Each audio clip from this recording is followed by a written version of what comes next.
नारद मुनि ने दिया था भगवान विष्णु को श्राप। नारद मुनि के इस श्राप के कारण ही हुई थी पूरी रामायण। तो चलिए आपको इस वीडियो में बताते हैं इसके पीछे की पूरी कहानी। लेकिन अगर आपने अभी तक हमारे चैनल को सब्सक्राइब नहीं किया है तो कर लीजिए। शिव पुराण के अनुसार देवर्षि नारद ने एक बार हिमालय जाकर घोर तप किया।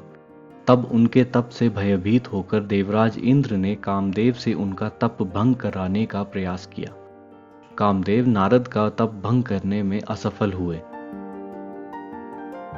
तपस्या से उठने के बाद जब देवर्षि नारद को कामदेव के प्रयास और उनकी असफलता की बात पता चली तो उनमें अहंकार आ गया। कामदेव को पराजित करने के कारण वह स्वयं को शिव के समान महातपस्वी मानने लगे। देवर्षि नारद ने यह बात भगवान शंकर को बताई, लेकिन भगवान शिव ने कहा कि इस बात को भगवान विष्णु के समक्ष इतने अभिमान के साथ मत कहना। शिव के मना करने के बावजूद भी नारद मुनि ने यह बात भगवान विष्णु को बताई।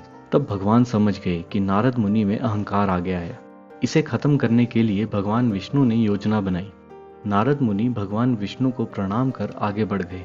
रास्ते में नारद मुनि को एक सुंदर भवन दिखाई दिया। वहां की राजकुमारी के स्वयंवर का आयोजन हो रहा था। नारद मुनि भी वहां पहुंच गए तथा राजकुमारी को देखते ही मोहित हो गए। राजकुमारी का रूप और सौंदर्य नारद के तप को भंग कर चुका था। इस कारण उन्होंने राजकुमारी के स्वयंवर में भाग लेने का सोचा। नारद मुनि भगवान विष्णु के पास गए और उनसे कहा कि आप अपना सुंदर रूप मुझे दे दीजिए, जिससे कि राजकुमारी अपने स्वयंवर में मुझे ही पसंद करे। भगवान विष्णु ने नारद की इच्छा अनुसार उन्हें रूप दे दिया। नारद नहीं जानते थे कि भगवान विष्णु का एक वानर रूप भी है। उसके पश्चात नारद उस स्वयंवर में पहुंच गए। उन्हें अपने आप पर इतना अभिमान हो गया था कि उन्होंने एक बार भी अपना चेहरा नहीं देखा। नारद को इस बात का विश्वास हो गया था कि उनके रूप को देखकर राजकुमारी उन्हीं के गले में वरमाला पहनाएगी। जब राजकुमारी अपने वर का चयन करने स्वयंवर में आई तो वानर के मुख वाले नारद जी को देखकर वह उनकी हंसी उड़ाने लगी।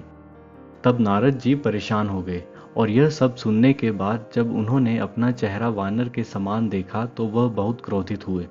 इसके बाद नारद जी भगवान विष्णु के पास गए और क्रोधित होकर उन्हें श्राप दिया कि जिस तरह आज मैं स्त्री के लिए व्याकुल हो रहा हूँ, उसी प्रकार मनुष्य जन्म लेकर आपको भी स्त्री वियोग सहना पड़ेगा। उस समय वानर ही तुम्हारी सहायता करेंगे। भगवान विष्णु ने कहा ऐसा ही होगा और नारद मुनि को माया से मुक्त कर दिया। तब नारद मुनि को अपने कटु वचन और व्यवहार पर बहुत पछतावा हुआ और उन्होंने भगवान विष्णु से क्षमा मांगी, लेकिन वह अपने दिए श्राप को वापस नहीं ले सकते थे। इसी कारण भगवान विष्णु का जन्म श्री राम के रूप में हुआ और माता सीता को बचाने और रावण का वध करने के लिए वानरों ने ही श्री राम की सहायता की थी। तो दोस्तों, अगर आपको ये वीडियो पसंद आई है तो इसे लाइक करें और हमारे चैनल को सब्सक्राइब करें।